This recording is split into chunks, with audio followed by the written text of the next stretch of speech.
Doing a thorough analysis before developing and implementing training can save a lot of time and resources. The analysis phase generally consists of 4 subphases: the development of instructional goals, an instructional analysis, a learner analysis, and the development of learning objectives. So let's talk for a minute about the first step, developing instructional goals.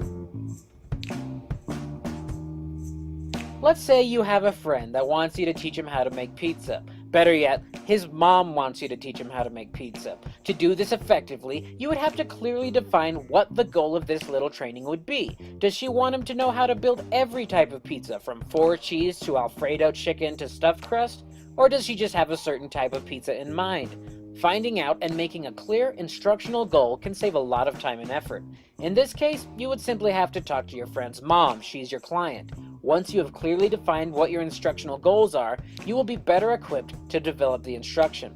So let's say that your friend's mom wants him to learn how to make a simple pepperoni pizza. That's the instructional goal. Good. Now we can move on to the next part of the analysis phase, instructional analysis.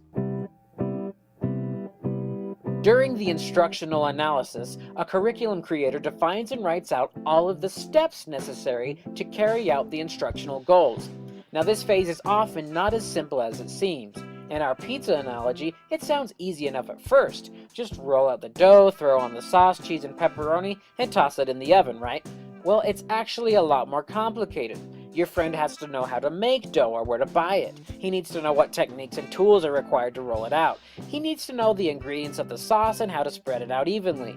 There are basic steps, but each step can have its own sub-steps.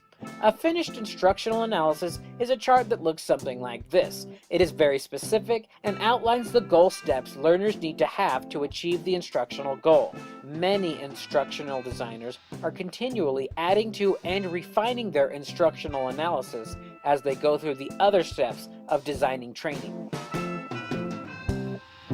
The next part of the analysis phase is the learner analysis. This is when you find out what your learners already know about the subject at hand. When you have a specific set of learners, and our example just one guy, it's a lot easier to do a learner analysis. Just call him and talk to him. If your learning audience is bigger, say 10th grade physics students in the Clark County School District, you may have to do more research and even conduct interviews and surveys.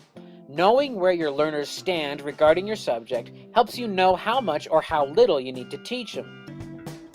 Step 4 is creating learning objectives. Learning objectives are what students should be able to do when instruction is completed. They are usually in the form of skills, attitude, or knowledge. A good way to write a learning objective is to fill in the following sentence.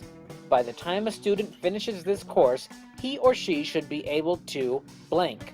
This is another time when we have to be very specific and use strong verbs that specifically define student performance.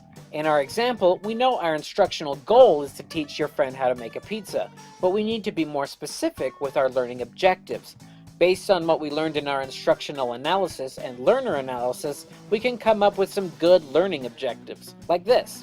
At the end of our course, our students should be able to describe how to make pizza dough from scratch, demonstrate how to roll it out evenly, show how to add sauce, cheese, and pepperoni correctly, explain at what temperature the pizza needs to be cooked and for how long.